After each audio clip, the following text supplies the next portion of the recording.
Mystery Babylon is a label given to the great prostitute, which is an end-time symbolic figure described in the book of Revelation in chapter 17 and will be the focus of this video. I believe Mystery Babylon represents the religion of the beast empires, a universal polytheist pagan religion, and the worship of fallen angels, which will also be the end-time beast religion. And some of these empires are from Nebuchadnezzar's dream, represented by the metallic empires in his statue, and interpreted by Daniel in chapter 2. And then other beast empires are corresponding to Daniel's vision in chapter 11. Common attributes of these beast empires, which did not produce good fruit, are fallen angel and demon worship, which led to the other attributes, which are pharmakia and sorcery via drugs and other methods, blood drinking, sexual perversion, enslavement of humanity, human and child sacrifice, and worship of the creation, to name a few. So let's look at Revelation 17. It says, "One of these 7 angels who had 7 bowls came and said to me, 'Come and I will show you the punishment of the great prostitute, who sits by many waters. With her the kings of the earth committed adultery, and the inhabitants of the earth were intoxicated with the wine of her adulteries.' So she sits on many waters, and the kings of the earth and the inhabitants of the earth committed adultery against God because they worshipped false gods, fallen angels." And this is referring, I believe, to the beast empires counted in the next verse. "Then the angel carried me away into the spirit into a wilderness, and there I saw a woman sitting on a scarlet beast that was covered with blasphemous names and had 7 heads and 10 horns. So 7 heads and 10 horns. So the 7 heads are the 7 beast empires, which we'll review in this video. And the 10 horns are the end-time kings of the final beast empire. So the 7 empires that ruled the known civilized world, which are the 7 heads and the 7 kings and the 7 hills, are Egypt from around 3100 BC. Then Israel became a nation when delivered from Egypt around 1446 BC. Egypt is the first beast empire, but not represented in Nebuchadnezzar's statue with the other metallic empires because it was before that time. And here's an image of Pharaoh Akhenaten and Nefertiti, who reigned in 1353 BC. Here's an image of the Egyptian gods that they worshipped. Number 2 is Assyria, and the Assyrian Empire existed from around 900 to 600 BC, which was also before Nebuchadnezzar. And here's an image of one of their gods. Babylon, 600 to 540 BC. Here's an image of one of their gods, Tiamat and the sun god. And Babylon begins the metallic empires from Nebuchadnezzar's dream. Then you have Medo-Persia. Here is an image of one of their gods, Mithra, slaying the bull, putting the knife to the jugular vein of the cow, and I believe that is for blood consumption and bathing, which is a practice of these beast empires also. The next one is Greece, from 330 to 146 BC. There's a Greek god, Hermes. The next one is Rome, 146 BC to 476 AD. And this is an image of a Roman goddess, Diana. Then the Holy Roman Empire, which is just a continuation of the Roman Empire, which I always say is Britain, is that continuation. And then you will have the end-time beast empire, which will be the 10 king empire, which are represented in the 10 horns and also in the 10 toes in Nebuchadnezzar's statue. And they include iron, which represents Rome. So the 7 heads are the historical beast empires that we just reviewed, who worshipped false gods, and we just saw that. And then the 10 horns are the end-time kings of the final beast empire. And then I saw that the woman was drunk with the blood of God's holy people, the blood of those who bore testimony of Jesus. When I saw her, I was greatly astonished.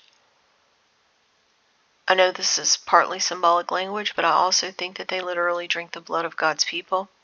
see my community post from April 30th about vampires, and also my playlist titled Bloodliners Depicted as Vampires in Movies. And then the angel came to me and said, "Why are you astonished? I'll explain the mystery of the woman and the beast she rides, which has 7 heads and 10 horns. The beast which you saw once was, now is not, and yet will come up out of the abyss and go to its destruction. The inhabitants of the earths, whose name have not been written in the book of life from the creation of the world, will be astonished when they see the beast, because it once was, now is not, and yet will come." So I think that it is probably here.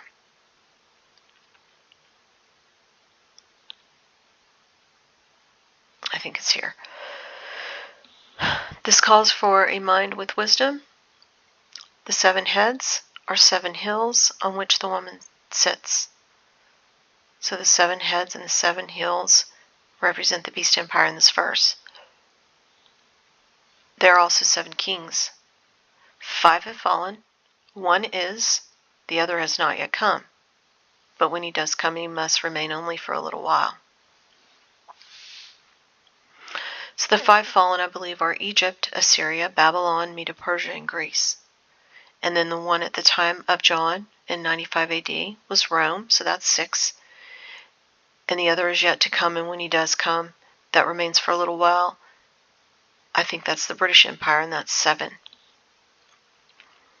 The beast who once was, and now is not, is an 8th king. He belongs to the 7 and is going to his destruction. And I think that 8th king is the dragon, and he's part of the 7, but he becomes the 8th and is king of the world, or the Antichrist, but only for a little while.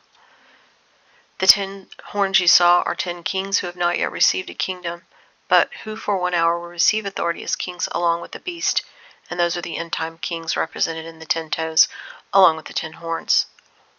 And they're different from the 7 historical kings represented by the beast empire. They have one purpose and will give power and authority to the beast or the dragon. They will wage war against the Lamb, which is Jesus, but Jesus will triumph over them because he is Lord of Lords and King of Kings, and with him will be his called, chosen, and faithful followers. And then the angel said unto me, "The waters you saw, where the prostitute sits, are the peoples and multitudes and nations and languages." So again, we have the idea of many waters and many peoples and multitudes and languages and nations. So this is definitely referring to empires, beast empires, who've had the polytheist pagan religions and worship of the fallen angels, which began post-flood in Egypt, Assyria, Babylon, Greece, and Rome, and has continued throughout history. But when Jesus came, the fallen angel worship had to go underground in the form of secret societies or the mystery religions. The beast and the 10 horns you saw will hate the prostitute, and they will bring her to ruin and leave her naked, and they will eat her flesh and burn her with fire. For God has put it into their hearts to accomplish his purpose by agreeing to hand over the beast their royal authority until God's words are fulfilled. So, royal authority. Who are the royals? They're those who believe they're related to the ancient fallen angel gods and Nephilim. And the scarlet harlot represents the mystery religion, or mystery Babylon, that rides the beast of empires, which sits on many waters and is a universal polytheist pagan religion.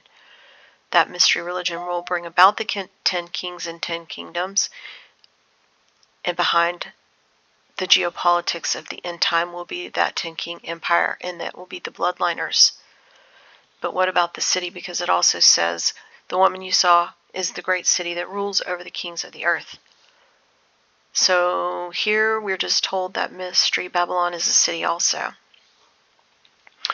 But we already know that it's not just a city, as some say, because a city doesn't sit on many waters, nor is it part of many nations and languages and peoples. So it's a dual prophecy. But what city do you think they're talking about? Probably Rome, because it's an ancient city that sits on 7 hills.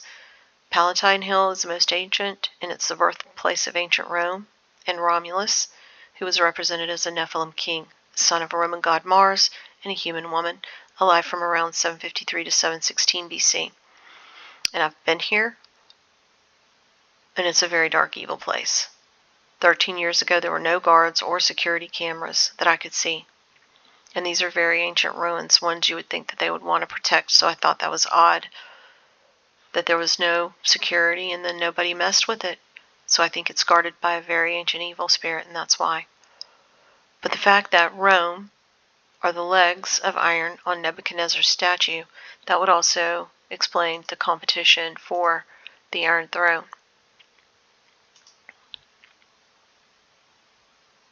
And Rome is represented in the toes also. So apparently the Roman Church will be a part of this. And there are snakes and dragons all over the Vatican. And they also proudly display their Romulus and Remus being raised by a she-wolf in the Vatican Museum. But Mystery Babylon and the Scarlet Harlot is the religious, geopolitical, and economic system that has historically been about fallen angel worship and rule. And that will also be in place and controlled by the 10 beast kings in the end times. Thanks for listening.